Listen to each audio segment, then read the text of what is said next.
To talk more about this, we're joined by Ebony Magazine editor-in-chief, Kierna Mayo. Kierna, thanks so much for being with us. Thank you for having me. It's such an interesting topic and one that's been around for a long time. There's so many people weighing in on what might be to blame for this.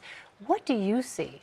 I think it's a systemic problem. I don't think it's a simple matter of just calling it one thing. I mean, sure, we can call it racism. I mean, although that's such a loaded term and people react, and then sometimes you don't get the desired results on the other end when you're really trying to move the needle. It happens to be that it's rooted in this racist ideal that, you know, white is right, including in the film industry. And this has been for how long has the Oscars been around? 80 years? It's been as long as it's been here. I think now we're at a tipping point.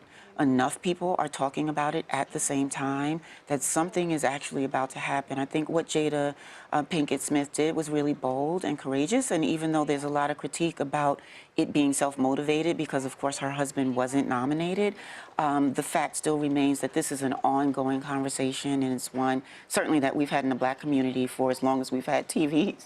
Well, Jada Pinkett Smith, she's boycotting next month's awards, and so is Spike Lee. Right.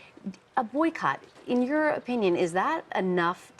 Will it make a big enough impact? I guess the boycott per se leaves me somewhat on the fence personally. I certainly understand the notion of resistance and saying the status quo no longer works for us. And I think it's very important when powerful people like Spike, like Jada, throw their names out there and are willing to kind of be the guinea pig for the movement, if you will. In this case, the 10 Black stars that go to the Oscars not going, I don't know that that is monumental enough.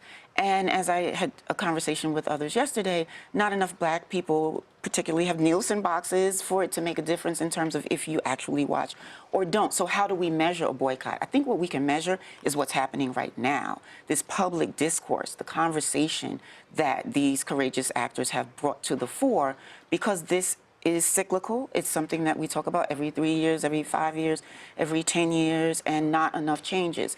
Maybe you get thrown a bone one year or thrown a bone another year, but ultimately the system is broken. Not enough films of people of color are being made. Not enough opportunities on the other side, you know, of the camera are there. And I think in the end, it bears out when you see these Oscar nominations. I think it's worth noting that Academy President Cheryl Boone Isaacs issued a statement on Monday saying in part that she is, quote, heartbroken and frustrated by the lack of inclusion.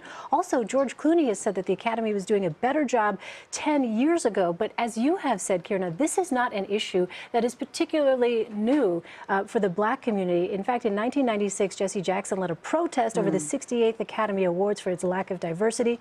But was interesting, the reaction at the time, that was met with some mockery, and now there is this serious discussion. How did it go from, you know, 1996 mockery to what we're all doing today in 2016 and talking about this in a thoughtful way? It's interesting. I'm happy to know that that protest happened. I'm certain it did. And the mockery just speaks to how long it takes for an idea to hold, particularly when we're talking about moving the needle for people of color in this country on any number of topics.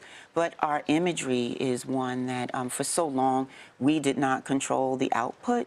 And I think that it's really just, you know, unfortunate that we are now here still, how many years, 18 years later, having a conversation that is still necessary and urgent, and not much has changed.